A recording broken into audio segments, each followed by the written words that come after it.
for one, how do you deal with the negative thoughts? That's number one. Number two, how do you differentiate between a negative thought just from your brain, or let's say your flesh, and a thought from the evil one? Well, I've jotted down a couple of things in response to that. There's a term I use in the book called metacognition. Metacognition is basically thinking about your thinking, being aware of what you think about it. If someone says, I don't want to be alone with my thoughts. Well, they got to realize that, okay, if you aren't aware of what you're thinking about, then because of something called the negativity bias, you're going to go south. Your thoughts are going to go negative. And when that happens, they will compound. The enemy will throw in more, or just let that cycle go. And instead of like the issue being this, the issue now becomes this because of all the commentary we add to it. And the enemy loves that. And when that happens, it engages our negative emotions. So to that person, I would say, well, if you want to be able to deal with your anxiety or depression or these uncomfortable emotions, then part of the process is you got to realize what you're thinking about. Okay. So metacognition it's a practice to develop, because we often get caught up in just a commentary in our minds, and because of negativity bias, that commentary goes negative. However, the Apostle Paul says in Philippians 4:6-7, find, brothers, whatever true, noble, right, pure, lovely, admirable, if anything's excellent or praiseworthy, he says next, what?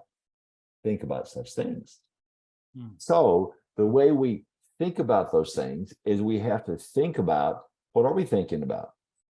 And if our thinking is on these negative things, we have to change the channels. And that's why it's so wonderful, scripture memory, having or even bringing cards or using your phone with scripture in it, because what it does, it kind of changes the channels. And you mentioned some of the experiments done. College students are usually guinea pigs for experiments because they want to earn some money. And some scientists did some experiments where they invited these college students to come in. They would go into a room, they put a little strap around their ankle, but they could not bring anything, couldn't bring a phone, couldn't bring paper, couldn't bring anything. They only had to be there along with their thoughts. But they had the ability to push a button and it would send a mild electric charge to their ankle. Now, not to really hurt them.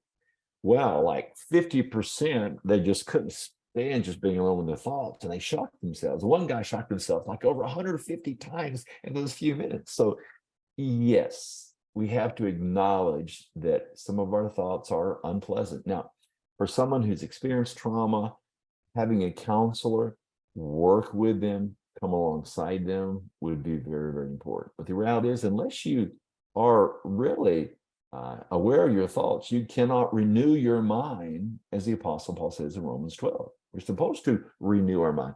How do we renew our mind? Know what we're thinking so that we can evaluate, oh, this is wrong thinking, replace it with true thinking. Now, when we actually do that replacement, over time, it changes our brain, because all these neuronal connections, instead of the connections and circuits being around these negativity kinds of things, we begin to trim away some of those connections and build these connections around God's truth. And the more we build our connections around God's truth and what is true and righteous and holy and pure, all those kind of things, it affects our emotions in a positive way. Now, we still have negative emotions. They're not going to all go away. We can't just think our emotions away. We have to acknowledge our emotion, but also we've got to acknowledge what's going on up here. So metacognition, replacing it with God's truth, learning God's truth, memorizing His truth, having it available to change channels, so to speak. I like the change channel idea, because even thinking about it, and you said it compounds over time. I think that's the part that I've tried to deal with over the years for myself. Like I tell my wife, people give trite answers, they say, renew your mind. Okay. Yeah, I understand that. And I'm not disagreeing with that. We don't need to do that. I think though the issue is that it's a constant battle. This isn't something that it just happens one time and it's over. It's that daily practice. And that's one of the things I noticed, even as you went through the book, you had these practices built in where you said, set the timer, be quiet, do these things. And you recognized that sometimes the mind does wander, and people start thinking about a variety of things. And you actually cite, I think it's Drew how does he say his last name? Dick? How do you Dyke? Yeah, Dyke. And he's citing Bonhoeffer. And in it, you mentioned that whenever your mind drifts during this period of time, and it wanders, because it's just going to do that. It's good. You're right. Yeah. I mean, what do you do when the mind begins to wander on certain people? What do you do with that? Yeah. Well, that relates to metacognition. There's another broader term, meta awareness, which is also being aware of everything, not just your thinking. But it's developing that discipline to, okay, my mind has wandered. I mean, like this morning, I had some, mindfulness time, like my mind wandered. Instead of like, oh man, you're not doing this right. You're a bad Christian. It's like, Lord, thank you for reminding me that my mind wandered, and come back to it.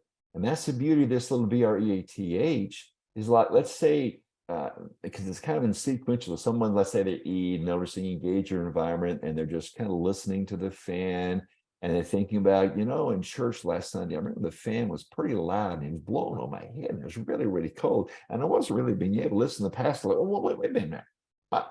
Lord, thank you for catching me and reminding me in the mind's wonder. Now let's get back to what I was doing. But I go BRE. Oh yeah, I was an E. So it's easy to get back to that. So it's simply recognizing these thoughts are there, and saying, not berating yourself for the mind wandering, but just saying, Lord, thank you for reminding me that my mind was wandering and getting me back on track. But it's got to start with awareness. You got to have that discipline, to catch yourself. And the more you practice this, the more quickly you'll catch yourself. Instead of like 10 minutes of mind wandering, I mean, a little more. Well, let me say mind wandering, not all mind wandering is bad. Now, in our quiet times, probably not the best time to do it. But mind wandering in general can be just a waste, but also can be a way to build creativity. Research has found that mind wandering sometimes helps us make connections without really trying to make connections with, the problem at work or church we're trying to solve.